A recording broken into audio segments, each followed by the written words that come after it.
thank you so much for, are we live? Yeah. Okay. Hey, thank you so much for having me here, and thanks to Timing Research for having me host once again. I'm glad to be back. As I said in the little email I just sent out a few minutes ago, I always learn something from these shows, and it's just it's a lot of fun. Let's go to you, Neil. Batho, tell us, well, before we get started, we should be okay because we only have 3 panelists today, but just in case we run a little late on answers, I may interrupt you, and you'll get time towards the end to give your final on anything we discuss. It's sort of like, what's the old description of a mini skirt? It has to be short enough to cover the subject, but what is it? No, long enough to cover the subject, but short enough to still be interesting. So anyway, kind of botched that. But let's go to you, Neil, first, veteran of the show, Neil Batho of TraderReview.com. Tell us a little bit about yourself for those of you who don't know you, those of us who don't know you. And boy, it's been a while since I hosted. And a little bit about TraderReview.com. Take it away, Neil. Save me. You know, Dave, you know that there's actually something called the mini skirt indicator. I'm not sure if you know about that one. I've heard about it. When they get long, the market doesn't do so well. When they get short, the market does better. It's actually true. When they're the shortest mini skirts, the market is right at the absolute peak. And then when you can't see a girl's ankles, that's pretty much the bottom of the bear market, and you need to start buying it. It's actually true. Well, I'm not allowed to do that research. Neil, you're still single, so you do that research for me, okay? Yeah, will do, Dave. Appreciate it. I run Trader Review Stocks and Options. I send out stock and option alerts to private subscribers 5 days a week, whether there's a new pick or not. I'm always giving updates on what's going on in the market. I'm a specialist in point and figure charting and the Ichimoku cloud. Timed every market collapse since the beginning of time. No, I'm not kidding. Since the early 2000s. And yeah, I'm really glad to be on the show. Thanks, David, for running the show, and thanks, David, for hosting.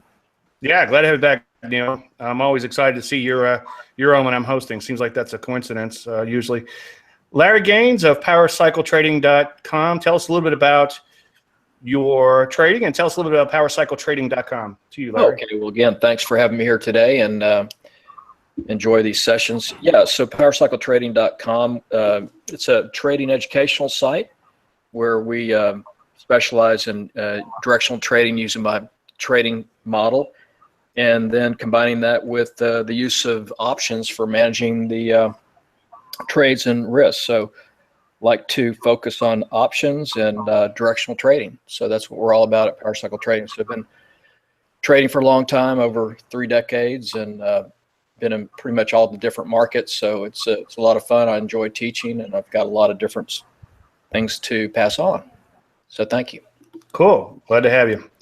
Barry Rosen, last but not least, of FortuneCast.com. Tell us a little bit about yourself, Barry, for those of us who don't know you, and tell us a little bit about FortuneCast.com. Hi. I've been in this business since 1987 now. I guess I can't believe we're going on 30 years this year. FortuneCast has combined, 5 proprietary timing models with Gann and Elliott Wave, and we kind of specialize in commodities, but we've branched out over the years into ETFs. The last 4 or 5 years, we have an ETF timer, ETFtoday.com, and we were recently ranked #1 for timing gold by Timer Digest for all of last year, going through the end of January. And last 3 months, I think we were ranked number 4 or 5 on the S&P timing. So we're been around for a while. We do a good job, and I stay out of trouble between combining Elliott Wave patterns with my proprietary timing models. Cool. For those of you who don't know me, I'm Dave Landry of DaveLandry.com. I do have an educationally based website, DaveLandry.com, and there I have a trading service. I also have some courses on trading. I believe in keeping things very simple when it comes to trading. I also believe that you can only predict the short term when it comes to markets, but you can stick around as long as the trend goes. And so I say you can predict so far, but you could follow forever when it comes to trend trading. I do a weekly webinar. I'm not going to do one this week or next week because I'll be at Traders Expo. But after that, I'll resume the weekly schedule on that. And those have been a really big hit with everyone. Come and ask your questions live. Usually I lecture for and then we look at charts, and then I'll take your trading questions.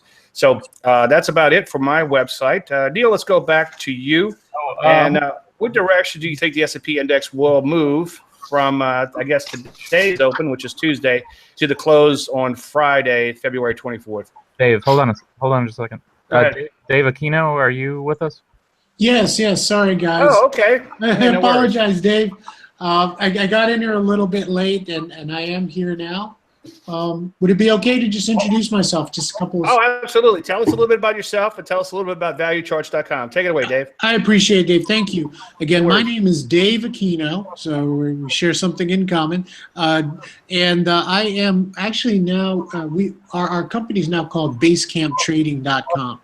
And I'm the stocks and options trading room trader. And we actually focus a lot on weekly trading, option contracts, directionally with debit spreads and credit spreads. So we like to do a lot of looking out a week or 2 weeks and just focusing on the short term, but primarily with credit spreads and individual stocks and indices. Okay. Well, since we have you, let's go ahead and get the first question out of the way. What direction do you think the market will be headed? And that's from today's open to the close on February 24th. And then once you do that, rank your confidence to your answer by estimating the probability that you have correctly predicted this week's market move. And then we'll get into developing events in the next question. Okay, Dave, and that was for me, right? Dave? Yes. Yes. Okay, wonderful. Thank you. I tried primarily the SPX, and I have a pretty strong confidence, probably 7 out of 10, that we're going to hit 2,400 by Friday. I mean, it's not that far of a move, and the momentum really is strong on the daily chart. One thing that I'm looking for a timing on possibly a reversal and a pullback, at least to the 8 EMA, is I pay close attention to the hourly chart. If I get a divergence of some sort in the hourly momentum, I pay close attention because the daily might start to stall. I thought maybe we would get one end of last week, but hey, you just ride the trend. It just keeps running higher. So, amen. I'm sorry, I didn't mean to cut you off, but in the next segment, if you like, when we come back around to you for developing events, if you want to pull up a chart, that'd be really cool. Everybody seems to like it when we pull up charts. And just real quick, and then I'll give it back to you for a second. I agree with you on the hourly. I find the hourlies could be a little noisy because I'm a position trader.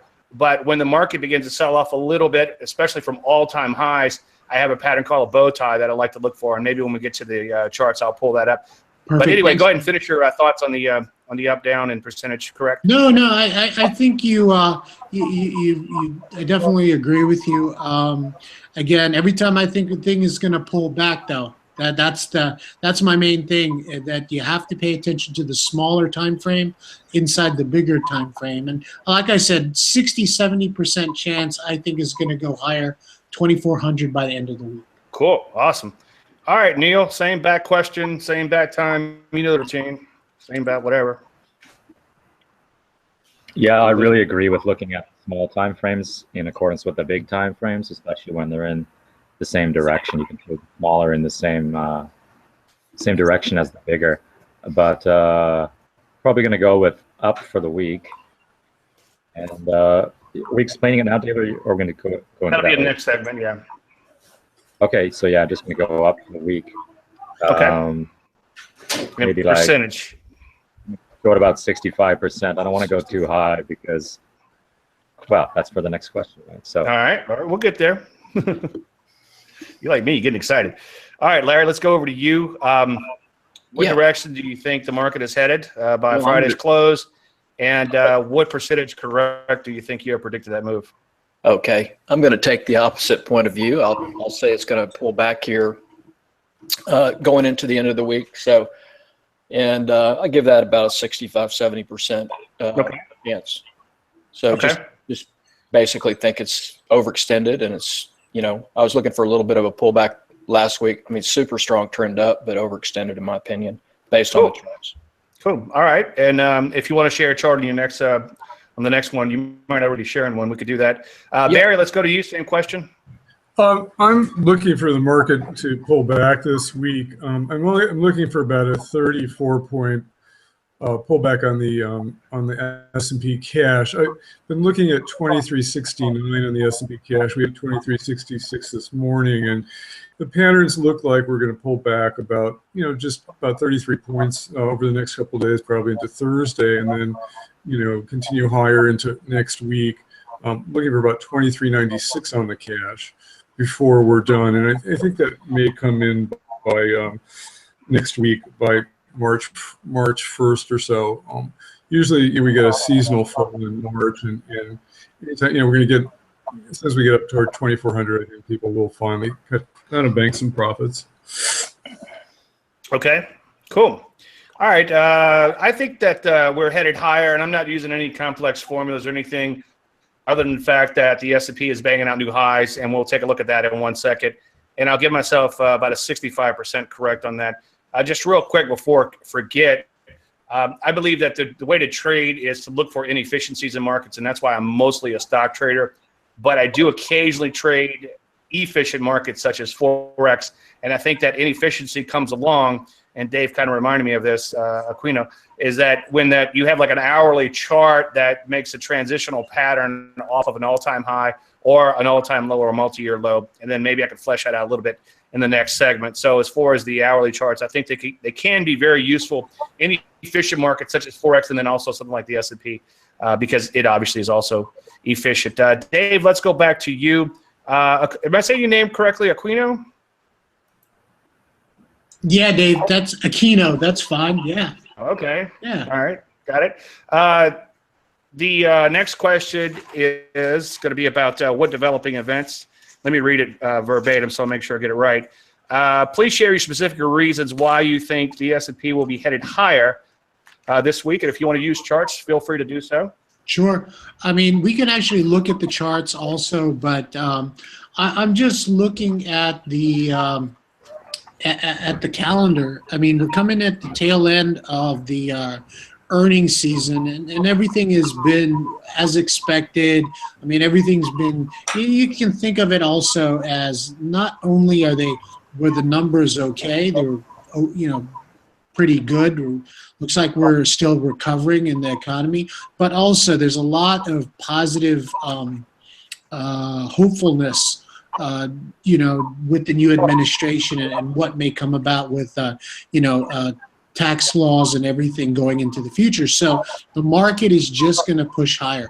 Now, just looking on a very short-term basis into the week, I don't see any major economic events that will kind of throw into question or slow this market down. So I just generally think it's going to be a pretty clean calendar through the end of the week, and that's why another reason why I think 2,400 is quite doable. Okay, cool. All right, Neil, let's go to you. Same question, routine. Sorry, Dave. So the question is why I think the market's going to be going up? Yeah, why do you think the market's headed higher this week? What specific reasons? Okay, sure. I'm just going to in any developing share events or anything. Okay. Just a minute. Do you need a minute? We can go to Larry if you want. No, just bring it up now. Okay, cool. Can you see this chart now? Yeah, go ahead. Yeah, it looks great. With all the X's and O's on it? Yeah, it means you love the Okay. chart, right? That's what that means, X's and O's? Well, I'm putting it up here in case you can't read point and figure. It says 96 at the top and then 8 at the bottom. It goes from 0 to 100. So right now, this is the percent of stocks. If you look on the left here, it's the percent of stocks in the S&P 500 that are above their 50-day moving average. Wow. And so I know the RSI is really high right now. It's 76, I think, on the daily S&P. But if you go back here, 94, this thing can really, really peak out at 94. So let's say this was in the 90s, then I would be very, very skeptical that things could go higher on a daily basis. But 76, I think there's more room to run in this particular indicator. So you still got 25% of stocks aren't even above their 50-day moving average in the S&P 500, which is a pretty significant chunk. Another reason I think stocks can keep going up is I have this one here, bullish percent. And this is the same type of strategy, but it's the percent of stocks that are on a near-term buy signal. So like a bullish engulfing candle or something that has broken out, double or triple top, something like that. So this is really at a high in the sort of momentum going upward. And so I think we're just going to hang on here with some tight stops on all our picks based on these couple of indicators and just, following the trend. But that RSI is really massive on that S&P 500. If I go back here, I think I had it up here. Yeah, so here's the S&P, back to the daily. And we're going to see 79.5. And if you go back here, December, it wasn't even that high when we got this little pullback. So definitely got to be careful on this indicator, even though, everyone out there's a bull. So. Gotcha. Always pick up something good from you, so I appreciate that. Larry, let's go over to you. Yeah, so reason I think, the market's obviously super bullish as far as the trends up, everything you look at, every time frame you look at. But, from what I look at as far as moving averages, just to track trend, we're super extended. So if you just take a look here, just for example, this is just a weekly chart on the SPX, S&P 500 cash. But I like to, track the 8 and the 21 moving average. So we're very extended from this, especially the 21.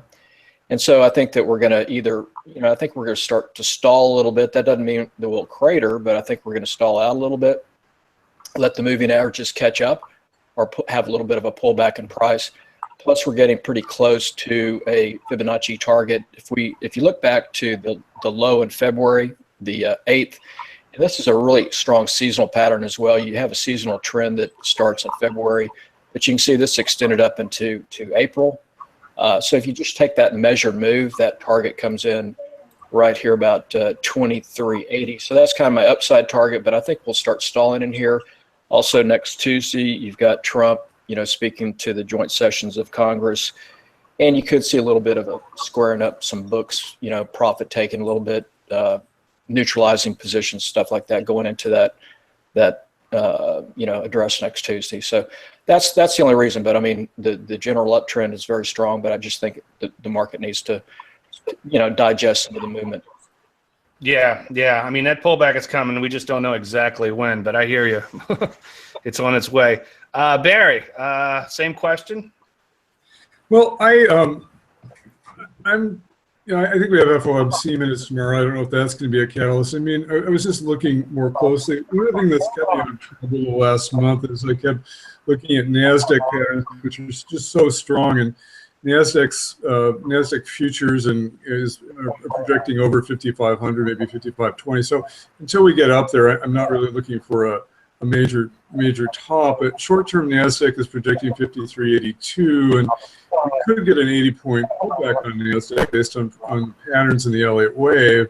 And so I do see something happening. I think it's, you get these kind of fourth wave pullbacks in the Elliott wave, and people get all bent out of shape, because NASDAQ would pull back 80 points, the S&P would pull back 33 points, but then the buyers will come in and they'll push it to that divergent new high next week. So I think we're getting close to topping out. I don't I don't pay too much attention to fundamentals. I like to keep them back in my mind. I find that fundamentals keep you from trading too much. I keep thinking there's always another report or some major event, and it prevents you from getting in there. And then in the end, the markets just keeps going up. So just keeping my eye on the big picture and the big pattern completions.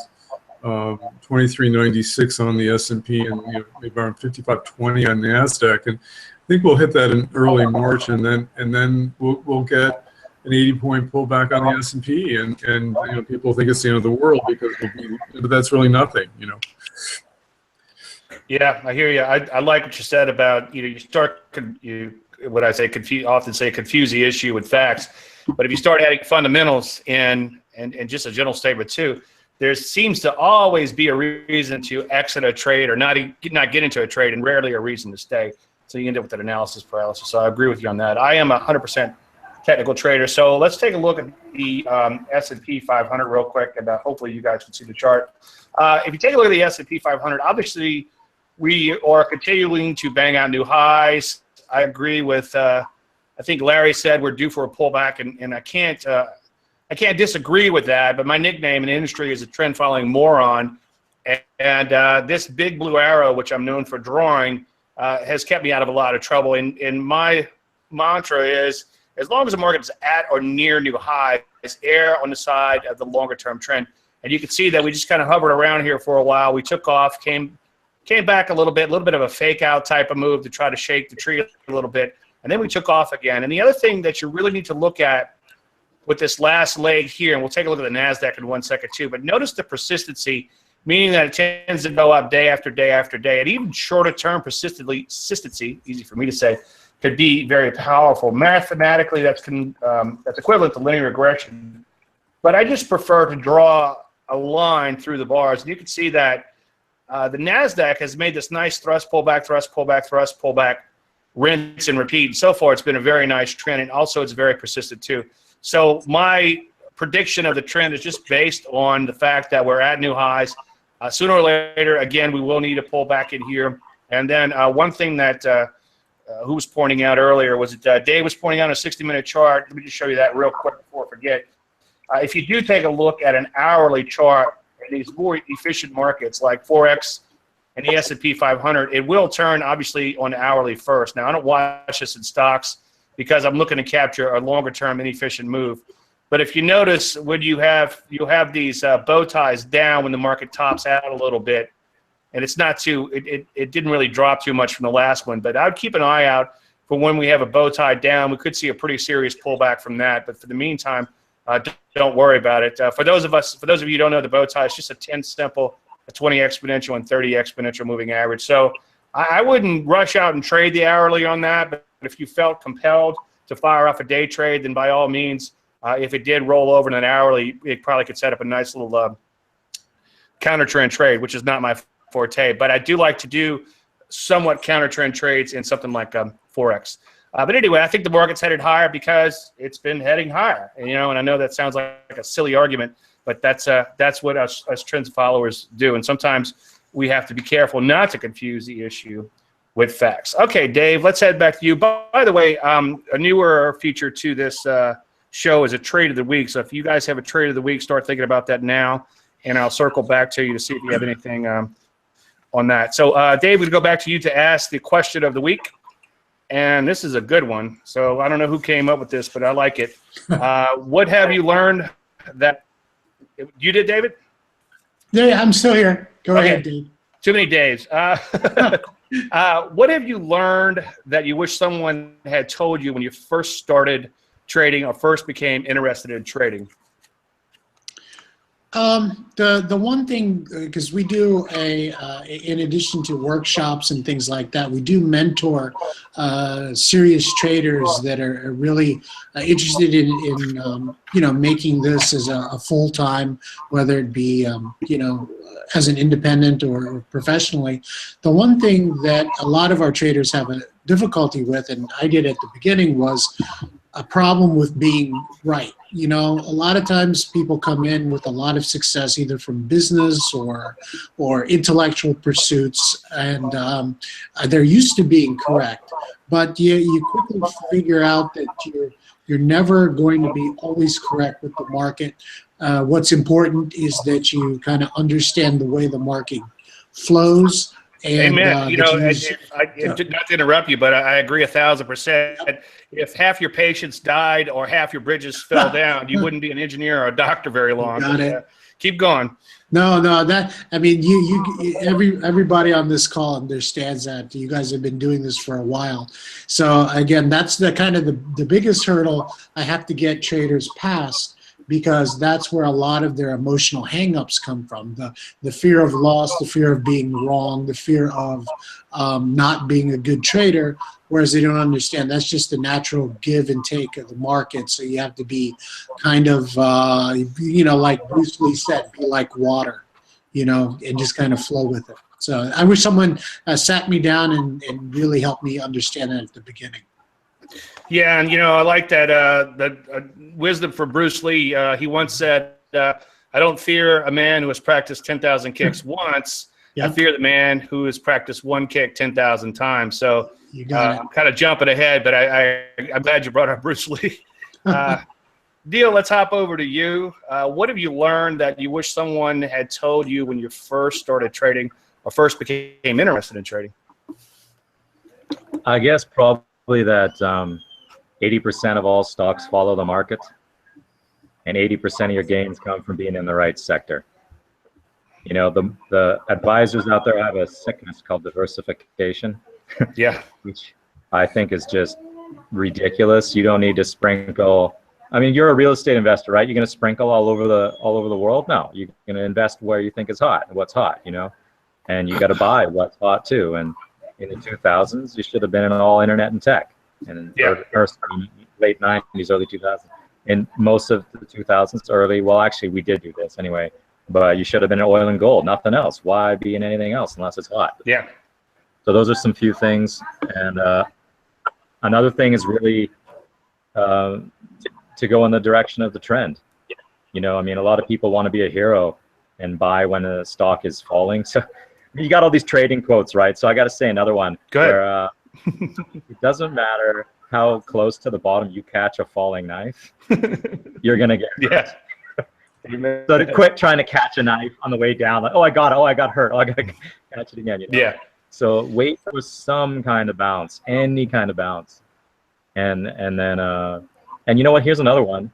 If you get stopped out on a stock, and you can get stopped out lots of times, don't be afraid to get back in even a week later. Yeah, I know. It's kind of like the old saying, I guess, like remarrying the same woman you just divorced. It's like stepping in poo and turning around and stepping in again. But with the stock, you can't have that attitude. Sometimes it might set up right again. You have to go right back. You know, I've had, not so much in stocks because of the way my pattern's set up, but I've gone after like a Forex trade 3 or 4 times. And the 4th time I'm thinking, I'm such an idiot for doing this. And then it makes back every other trade that I lost on, at least on that one pair. So, but yeah, keep going, Neil. Anything else? Here's another one. Trends go longer. No, trends can go further and last longer than anyone thinks possible. Right, and that goes along with Keynes. What is it? Markets could stay irrational a lot longer than you could stay solvent. So, amen on that. Yeah. So that's kind of what I'm thinking about stocks now. It's what I think about steel in the next, as long as Trump is president with steel, you know, the next 4 to 8 years, we'll see. I have to give you credit, man. You've been a bull on steel, and it's been paying off nicely for a while. So good job on that. One thing that reminds me about steel is that I remember buying home builders way back. This is like 2004-ish. Heading into 2005 before they start crashing. You know what I noticed about home builders?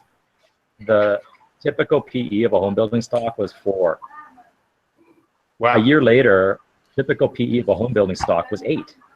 And it was very normal for a PE to be 8. I mean, I know it's low, but for home builders are always low.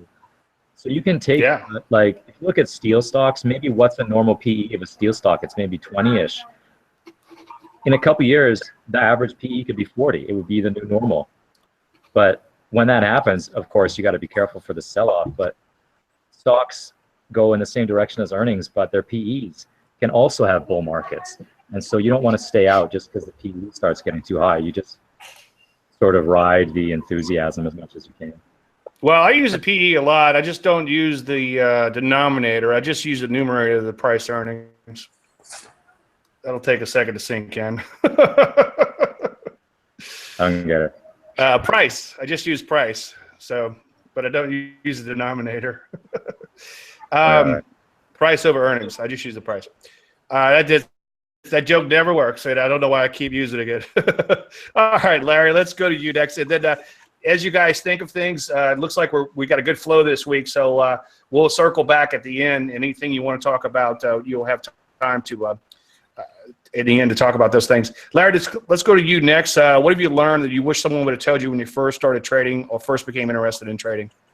I think one of the big things that I've learned and that I like to really try to teach and pass on to my clients and stuff is that, you know, whenever you take a trade, just don't jump into a trade without thinking through and having a total plan of action. So before you ever take the trade, you know, set up, you know, where do you think the trade can go? And I'm speaking more, you know, trades or markets in general, but have a specific target point, so that helps you to get your homework done to really understand what it is you're looking at. So have a target where you think price will go, where you'll take profit, and then also always have a plan of action in case the trade goes against you.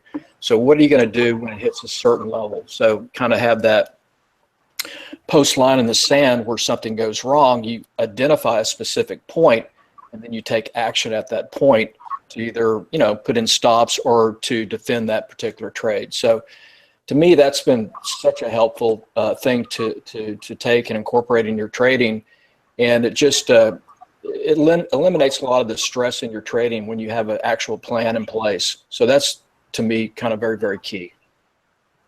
Yeah, and most people wing it because it's more fun to wing it.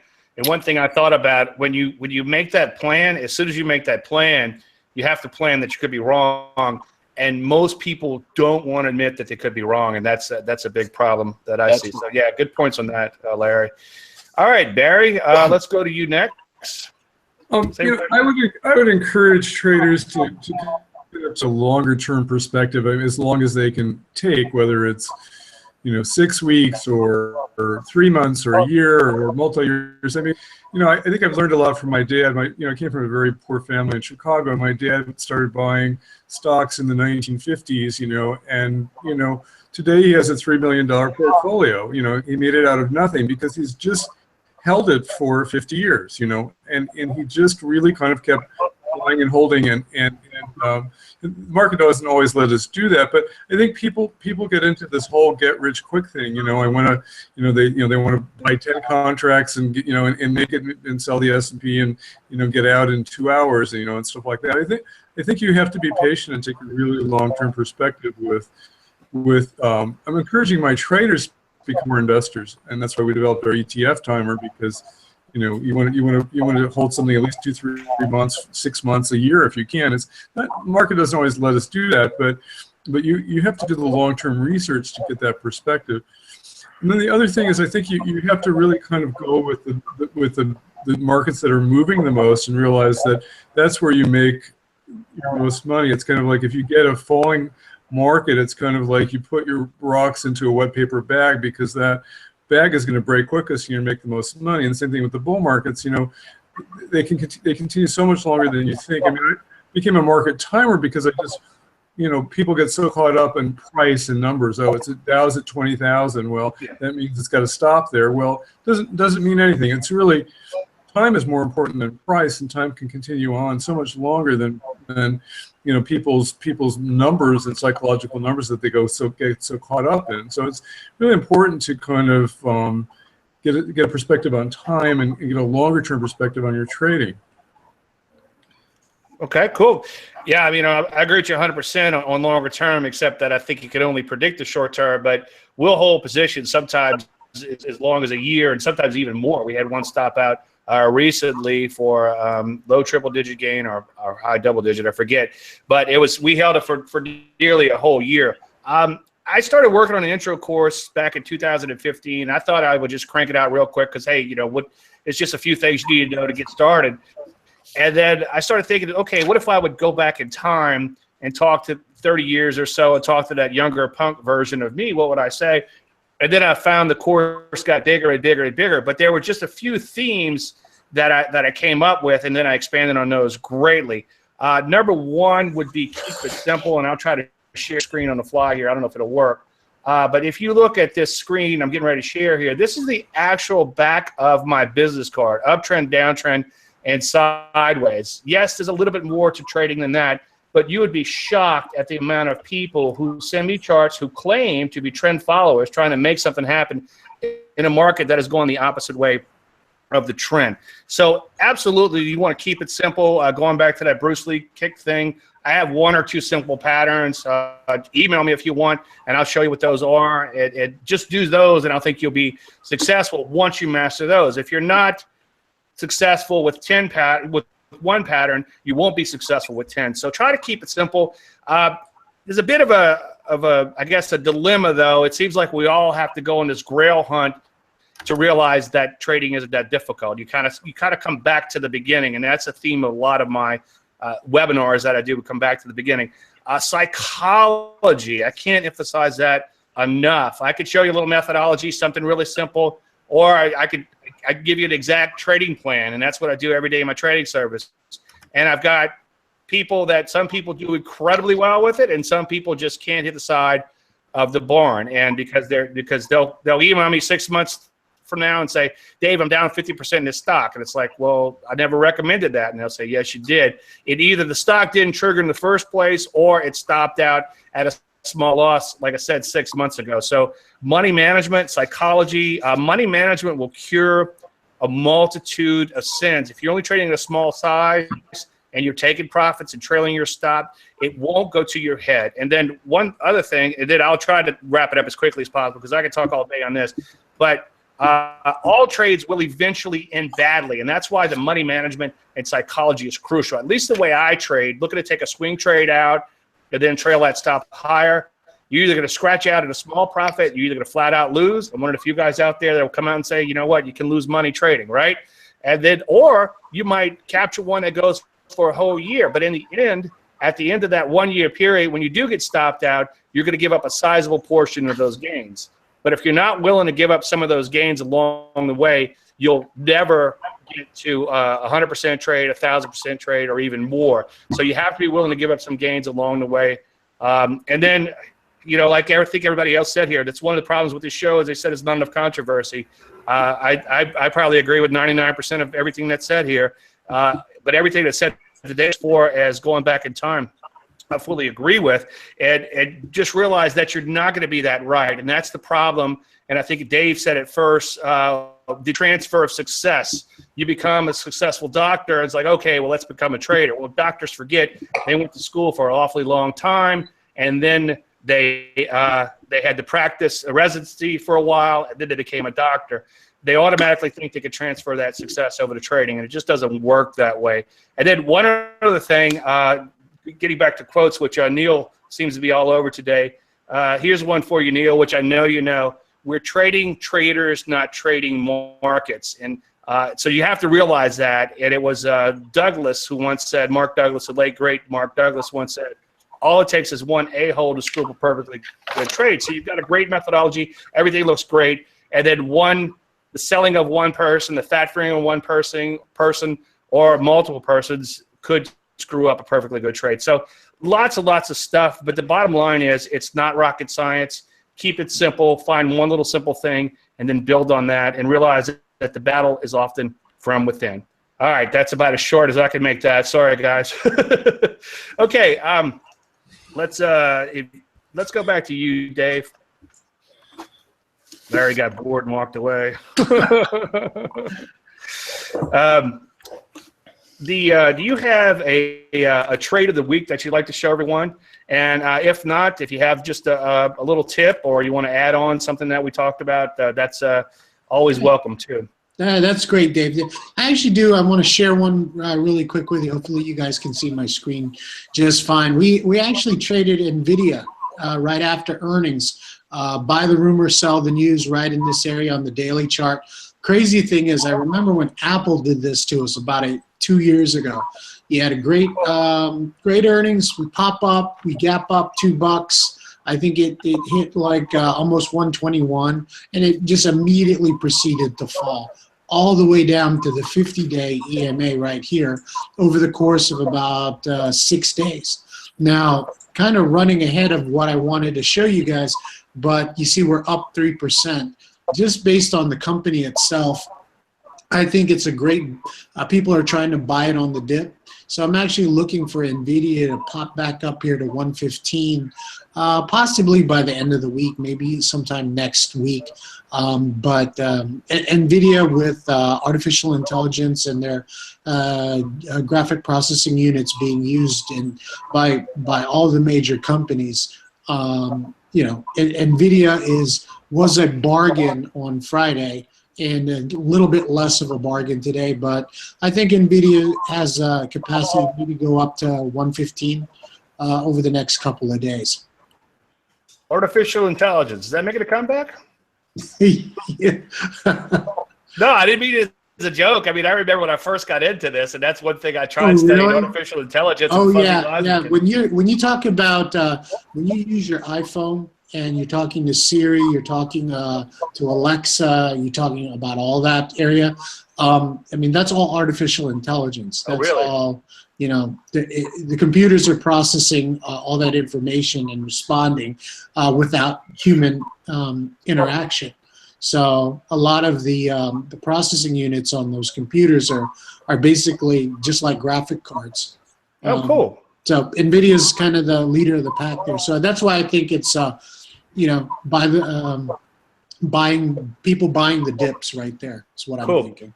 Just want to show you real quick. This is a good example I was looking for in the hourly chart. You were talking about the hourly earlier. You can see that NVIDIA made the bow tie down, and then the trigger would have been right here after coming off a major high. So that kind of foretold the sell-off. But then you can see after fairly major lows here, it's trying to turn back up. So I just want to throw that out real quick as kind of a I don't know, tip for somebody who wants to take a look at those bow ties on a weekly, and I continued the pattern too. What are the moving averages on the bow ties? What's that? What are the moving averages you have there? That's the bow tie when they all cross. Yeah, that's right? the bow ties. 10 simple, 20 exponential, 30 exponential. And look for them to cross over a short period of time, and then look for a pullback in price right after the cross. Okay. And off of major highs, it's a good signal, and off of major lows. And, you know, just like I know I'm kind of a fan of a lot of stuff you do, Neil. So especially when you show us in the show, but just like a lot of your stuff catches every major top and every major bottom, all major tops and bottoms will have these patterns in them. But not everyone turns into a major top or bottom. But if you keep an eye out for them, they're something good to watch for. Yeah. All right, Neil, let's go to you. I'm sorry, Dave, I cut you off. Were you No, I'm fine, Dave. Thank you very much for throwing that up there. I wanted to ask about that bow tie pattern also. So thank you. Yeah, it's just real simple stuff. I mean, it amazes me it actually works. It's so simple. Neil, let's go to you. Do you have a trade of the week? And if not, maybe a little tidbit you can toss our way? I'm not sure about the week, but long term, I'm pretty bullish on steel. Like there's a steel ETF called SLX. I can bring that up here. This one, SLX. You can just hold it as long as it's holding the daily cloud. It's really the most bullish thing I have going right now as far as a long-term perspective. Last time I recommended U.S. Steel on the show back here in November, it was up 65% by the time we got out. But SLX, I mean, that's something you can hold for years if you have a long-term portfolio. It's not really a trading thing because it's an ETF. And I was thinking financials here, just bringing up the leverage financials, but you might want to wait just a tiny bit for a bit more of a breakout on the financials, I think. But, yeah, I'm trying to remember. Maybe we can go back and look at the archives, but you got all bullish on steel, and you nailed it, man. Congratulations. And then right around the same time, I think I recommended XLK, and it's following along with the steel too. So good job on that. Not trying to dovetail on you too much there, but Larry, let's go to you. Do you have a trade of the week? And if not, something you want to throw out as a tidbit or something? Well, yeah, one thing we were looking at this morning is this company FAST, and it's kind of in that sector of, steel manufacturing infrastructure. So, you can see here, if you look at this chart, this is a weekly, you can see now it's back over the prior high. So it came up there, and now it's starting to consolidate. So I think there's a good chance for this to push higher, and looking for a target up here to about, 53. That'd be the first price target here. So, you can do a pretty cheap, they only have monthly options, but you can do a nice monthly option debit spread here, 50, 55, like call spread, looking for a move up to 53. And it's a slow mover, but I think it looks interesting here. So that's FAST. Okay, cool. All right, hey, Dave, Derek. I forgot about I wanted to give on the show. Go ahead. Hey, okay, so I'm looking at, I have a lot of entries over the next couple of weeks on our ETF timer. I'm looking at SGOL, which is a Swiss gold fund. I like SGOL because while GLD is more liquid, SGOL actually buys as much gold as you put money into them. As you know, GLD leases a lot of gold, and this is a big Ponzi scheme. At some point, there's going to be a major crisis there, but With SGOL, we're looking for gold to get back up to last year's highs, maybe toward the 1345 region, and SGOL, if you can get it in the 119, when it hit 119 this morning, region, or 18, somewhere in there, I think there's some decent money to be made. Gold's going to be kind of a sleeper, I think. Although I've generally been bearish. I sold all my gold when I was at 1875, 6 years ago, and I haven't been a super gold bull, but we are kind of in a place where I think they continue to be buying gold, and I think SGOL is an interesting play short term. I also like TBT. I think we're gonna the Treasury bond market's going to go back down to 118, 118.20, and we've been in a consolidation pattern, and then we're finally going to kind of break out of this consolidation pattern and complete that fifth wave down, and the TBT should make some money finally when we finally get a break and people really get it that interest rates are going to go up another notch a lot more quicker than they'd like. So TBT is a good one. Yeah, my only question is with like a short fund, it seems like they all eventually go to zero due to the I guess it's the buying back in at lower levels causes a problem. So would that be more of a short-term move, or you think that the move could be great enough to push it up longer term on the TBT? Well, on TBT, I do think it's a short-term move. I think it's, I think it might be done by April. I mean, I think it's just, we had that big push down, and as people realized that rates were going to go up, we had this big push down on TBT. I mean, we had this big push up on TBT, the inverse fund, and then we've been consolidating, and now I think we still have one more wave to kind of kick in that'll push bonds, the 10-year bond to the 118 level on futures, and that we're in the 124, 125 region now on the futures. So there's still another big leg down to come. Okay, cool. Let me get a chart shared here. Like Neil, I'm still a bull on these metals. I'm not as bullish on the gold and silver at this level. I think it could go higher, certainly, but gold and silver are coming off of kind of mid ranges where the steel stocks and industrial metals and minerals are popping out to new highs. I am long this one. This is super speculative. It's got an HV of about 86, so very dangerous play. But if you know what you're doing and willing to take the risk, this is TGV. It's a mining company. I'm not sure exactly what they do. I try not to worry too much about what they do, other than if they're in a sector I like. And right now, I do like the metals and mining stock. This is the actual open portfolio. I like uraniums and I like rare earths right now. This one's a little wide and loose, a little bit wider and looser than the stock I normally trade, but I like uraniums. Here's URA, which is a uranium ETF. We are long this right now. I would throw this out as a potential buy, maybe an entry about 18.5. Put a stop, give it a wide berth, maybe a stop down at 16, just in case I'm wrong. So rare earths, take a look at those. GMO, it's like a dirt cheap penny stock, so be careful with something like that. But these rare earths, I think, are going to make a new move in here. Looks like they're beginning to wake up. They are wild and crazy, so consider yourself warned, especially in those rare earths. Okay, I have to say, so far, a great show again, guys. Let's see. Did we get everybody? Yeah, we got everybody. So let's go back to you, Dave. Any closing thoughts or anything else you want to tell us about valuecharts.com? The floor is yours. Well, thanks a lot, Dave. Again, valuecharts.com, basecamptrading.com is our new persona.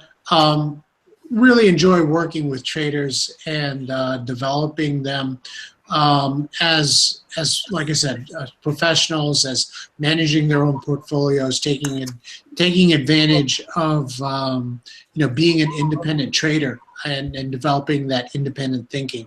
So we look forward to always hosting you people in our trading rooms. Look forward to having people in our webinars and our workshops. And again, I run the Stocks and Options live trading room and been doing it over 5 years. So have a lot of fun. You guys know that trading sometimes takes on that a little bit of a lonely pursuit. So when you are in a group of like-minded people, it makes a big difference. good ideas bouncing off of each other, just like this session today. Enjoyed being here, and thank you again for the invitation. Oh, thanks for being here. You know, and I bet in a room like that, you get people seeing other people being successful just by following along and doing what they should do. And I imagine that's a big wake-up call. Exactly. Thanks, Dave. Oh, thank you, man. Neil, let's go to you. You know the routine. Yeah, so I run Trader Review stocks and options. Sign up if you like at TraderReview.com. Also got a cool calculator I developed for position sizing. It's based on your portfolio will only lose 1 or 2% based on how far away the stop point is. I like that a lot better than putting, let's say, 5,000 in each pick or a certain dollar amount. That's at TraderReview.net/calculator. I think it's something very cool. It helps you sort of save you from yourself. And it also helps you at times put in a huge position on something with a tight stop that looks really good. You can put 30% of your portfolio in, let's say, an ETF that doesn't really move. And then all of a sudden, boom, it's up, you know, like 20% or something, but your portfolio really moves. So it sort of helps to save you from yourself by not putting too much in. And also sometimes you can put a lot more in. So you also get that when you get my newsletter at TraderReview.com. Yeah, I'm a big fan of that type of position sizing because on a more volatile issue, you're going to pull back and trade fewer shares. But the beauty of that is that if they do make a big move, which they possibly can, you'll still have enough on to capitalize on that. So I'm a huge fan of getting that position sizing right based on the volatility and the stop setting. So cool stuff there. All right, Larry, you're up next. Any closing thoughts? Anything else you want to tell us about PowerCycleTrading.com or anything else? Yeah, well, thanks very much for having me here today. Yeah, so the key to PowerCycleTrading.com is focused on directional trading, but then using your options strategies, various strategies to control the risk, define your risk. And I like to try to keep my capital at risk small, but have great, risk reward return. So kind of a process that I like to look at is, finding good directional trade setups based on certain setups that we like to follow, and then applying different option strategies for risk management. So that's kind of the way I like to do all my trading. Cool. Awesome. All right, let's go to you, Barry. Any closing thoughts or anything else you want to tell us about FortuneCast.com?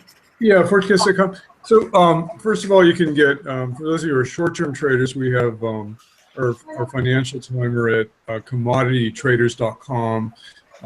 It's our kind of sub-website. And then we have ETF timer today for those of you interested in ETFs and longer-term trading. We also published our kind of yearly overview issue. We have a monthly magazine called FortuneCast Visions into the Future, and we did our research on the major trends for the year, and that's also available on our website, or you can call it our office. I think we're kind of approaching an important time window. I think as the S&P into this kind of early March time window.